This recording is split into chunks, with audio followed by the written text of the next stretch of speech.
Edinburgh, Scotland. Scots woke up Friday united with the rest of Britain, but divided among themselves after an intense and often acrimonious independence campaign that sometimes pitted families and neighbours against each other. Almost 45% of voters chose independence in Thursday's historic referendum, a stronger mandate than many elected governments, yet they will remain governed by a United Kingdom that now appears in need of urgent reform. The separatist campaign received more than 1.6 million votes, compared to 2 million for the Unionists. Scotland won't be the same after this, and neither will the rest of Britain, said Ewan Cameron, Professor of History at Edinburgh University. Scotland remains part of UK after a historic vote today. In Glasgow, one of Britain's largest cities and once the industrial powerhouse of the British Empire, a majority voted yes to split from the UK, a historic milestone that threatens to undermine the notion of a decisive victory for the pro-Union Better Together campaign. You'd probably have to go back as far as the 17th century and the attempts by Oliver Cromwell to unite England and Scotland to find an example of where opinion has been so deeply split down the middle, said Sean Lang, senior lecturer in history at England's Anglia Ruskin University. There's a lot of talk of healing and calm, but it's hard to see where that's going to come from. I just stopped looking at my Facebook. I couldn't take any more of seeing my friends arguing.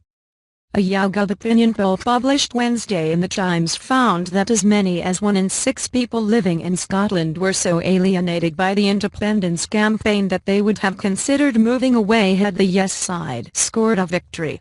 A similar poll in June for the Scotland on Sunday newspaper found that 38% of those surveyed believed divisions would remain whatever the outcome of the referendum.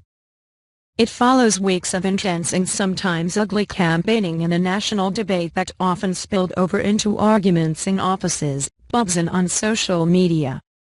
I just stopped looking at my Facebook. I couldn't take any more of seeing my friends arguing, said Edinburgh catering worker Kelly McIntosh, 27.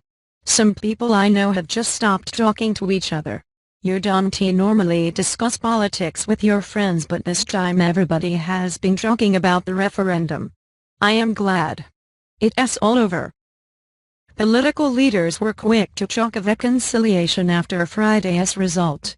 Scotland's First Minister Alex Salmond put a brave face on defeat, promising a new campaign to reunite the country. We shall go forward as one nation, he added. But while British Prime Minister David Cameron conceded Scots had voted against independence at this stage, hinting that the struggle was not over, he said the issue of Scottish separation was now off the table for a generation.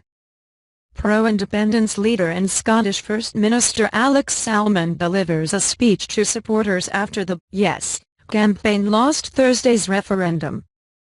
The prospect of more constitutional debate is unlikely to please weary Scots. In an open letter to the Herald newspaper, the wife of one of Salmond's high school teachers said Thursday's referendum had succeeded in creating divisions across Scotland that were not there before and that will still exist after the referendum. Stories of intimidation, violence and vandalism are rife, Fiona Scott wrote. That sentiment was echoed by businesswoman Brenda Kaczynski, who told of her experience as a no-voter in a predominantly nationalist village in Aberdeenshire. 2 weeks ago, I summoned up my courage and put a no thanks poster in my window, against the advice of friends who said it would open me up to abuse and possibly even a break through my window, she wrote in Prospect magazine.